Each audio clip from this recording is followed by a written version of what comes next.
Bidikan maut sniper tembak mati Algojo OPM, jasad mendadak hilang. Beberapa waktu silam, seorang Algojo OPM ditembak mati sniper militer Indonesia.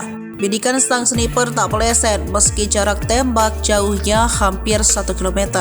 Mengutip siaran pers resmi Satgas Damai Kartens, anggota OPM yang tewas ditembak sniper tersebut bernama Ricky Sasaka. Ia diketahui merupakan pimpinan Anias Ati Mimin.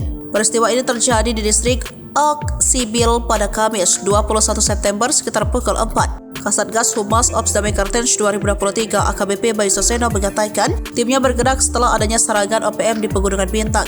Tak tanggung-tanggung OPM beraksi menebar teror 3 hari berturut-turut. Berangkat dari kejadian, Satgas Damai Kartens yang beranggotakan Polri dan TNI bergerak ke lokasi. Tertangkap teropong bidikan senjata sniper, Ricky Sasaka tak bisa mengelak lagi. Dari jarak 800 meter ia ditembak sniper militer Indonesia.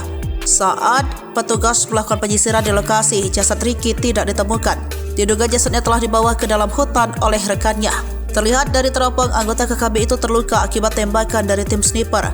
Menurut Bayu, pelaku tertembak di bagian tangan dan dada tembus ke belakang. Kondisinya luka parah hingga akhirnya tewas. Jasad dan senjatanya berhasil dibawa lari masuk ke dalam hutan saat Satgas melakukan pengejaran dan penyisiran Ibu Bayu.